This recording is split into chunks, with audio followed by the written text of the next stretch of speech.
I welcome you all back to our channel. Thank you for taking some time out of your day to be here with me in hopes of learning something new. Today we're talking about the closest thing you can get to owning a money tree and a strategy which will help reduce the frustrations and time spent budgeting every month. In addition, automated synchronized banking will help your money grow without you realizing it's even doing so. Skies are clearing up.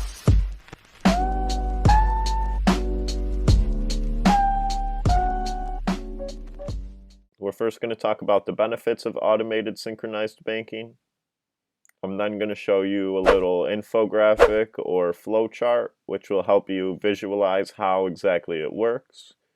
And then make sure to stick around to the end of the video and we will go through the exact procedures and steps you need to get this strategy moving and to start seeing your money grow upon itself with very little work surrounding a budget. Don't forget to subscribe to the channel for other videos which will help you achieve financial independence. They're not just all money management videos like this one, but I also like to analyze stocks here. Leave a like on this video if you think it'll be advantageous for you. And let me know in the comments down below if you plan to implement this strategy or have another strategy that you implement which works better for yourself. So the first benefit which automated synchronized banking can offer you is that it relieves stress and pressure around budgeting. Budgeting is one of the most difficult things to do when it comes to money. It's not a one-time thing. You're always updating it and looking back at your budget at least every week or every month. With that being said, budgeting is also one of the most important things anyone can ever do to stop living paycheck to paycheck. This strategy will help automate that and reduce the reliance on budgeting every single month. It also offers consistent income for each financial facet. If you just have all your money going into one checking account, you're more likely to swipe that card and spend the money which should be going towards your credit card bills on fast food without even noticing or thinking twice about it.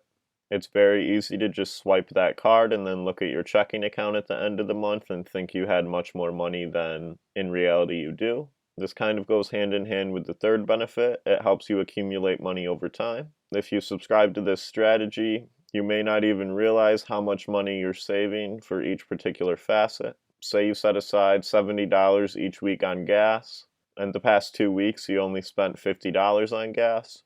Now you already have $40 extra in your automobile checking account, which you didn't even realize was actively growing. That example may be difficult to understand right now, but once we get into the flowchart on the next page, it'll make a lot more sense to you. The last benefit we have is that it deters random spending on a weekly basis.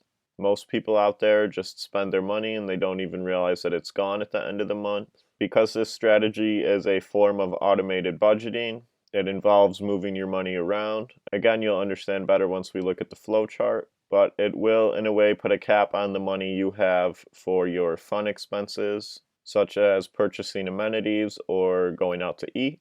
This is different than a budget because instead of just allowing yourself, say, $50 a week on paper to do these things, this strategy will actually reduce the amount of money you have in your free spending checking account. And although you still have the same amount of money, transferring some of your money, which is set to go to bills, over to your free spending checking account is going to be much more a deterrent than just looking at the budget and realizing that you don't currently have that money to spend. Here's the flow chart. It all starts with your hub checking account.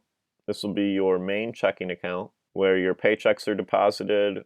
This is essentially where all that fun money stays, your spending cash. And once your paycheck is deposited here, you will begin having it automatically transferred to all your other accounts, whether it be your housing bills account for your mortgage and rent and home repairs, or your auto bills checking for your car insurance, gas, and car repairs. Maybe if you're saving up for a new car, you could put a little extra money in your auto bills checking account each month, and that money will begin to grow on itself every month, instead of just having it sit in your checking account where it's possible for you to spend it. You'll also have your emergency savings where you want to keep 3 to 6 months of expenses. And if need be, a school checking account for your student loans, future tuition, or even school supplies. Now, it's important to note with the school checking account, If you have a child, say 5 years old, and you want to start saving for them for college, you're not going to keep that money in a standard checking account. There are more advantageous avenues that you can take for that, which we'll talk about at a later date. The tuition in this category is more for if you plan on taking a college course or you want your kid to go to private school and there's tuition for that.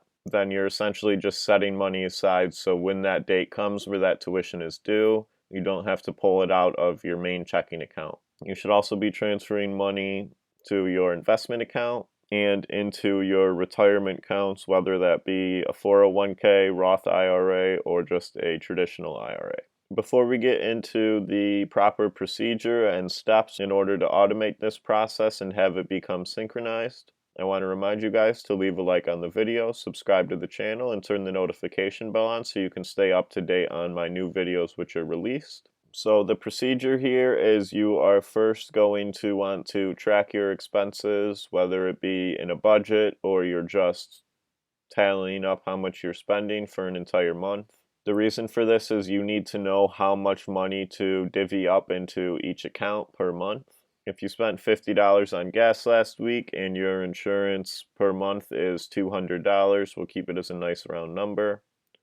You're going to want at least $400 a month going into that automobile bills checking account. The next step is to open and designate the accounts for their particular facet. Going back to the flow chart, this may be for your housing, your car, your student loans maybe. The third step and steps 3 and 4 are in orange because these ones will be automated, is to transfer desired cash to each account weekly from your Hub checking account. You're going to want to have that paycheck directly deposited into your Hub checking account, and then you can go to your bank, or I'm sure you can do it online now, and dictate how much money from that paycheck gets transferred into each of your other accounts. If you get paid weekly and you want to put $200 a month towards your student loans, every time your paycheck is deposited into your Hub checking account, you're going to want to automatically transfer $50 from that account to your school expenses checking account. Step 4, designate all your bills to be paid on the same day of the month each month. I myself have all my bills coming out of my account on the first of every month. This can be done through the billing website, or you can even call up the company and tell them you would like to change the day of withdrawal. I used to pay my car insurance every month on the 16th, but when I started using this practice, I changed it over to the first of the month. This way I knew that after the first of every month, I didn't have to worry about it anymore until next month. It's also important that you use recurring payments for these bills so you won't ever forget about one. The one little difference I have here is that I always purchase my gas with a credit card, and I do have all my credit cards set to be paid off on a weekly basis, so I never miss a payment and I keep my credit score up. Which again, if you're using this strategy, is another benefit. You should never miss a credit card payment with this strategy. Using my gas card as an example, I have that credit card payment connected to my auto expenses checking account. Whenever I have a check deposited to my Hub checking, I have $70 of that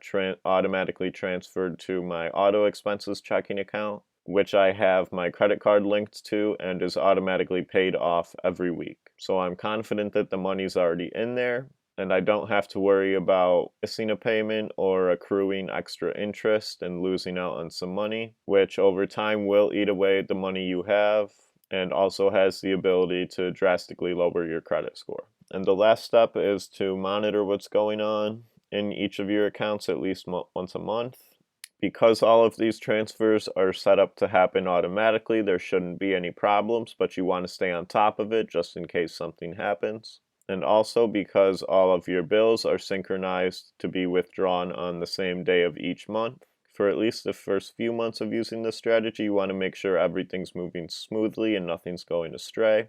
And then as you become more confident, knowing that all your bills are being paid on time on the same date, you can kind of sit back and relax and watch that money grow.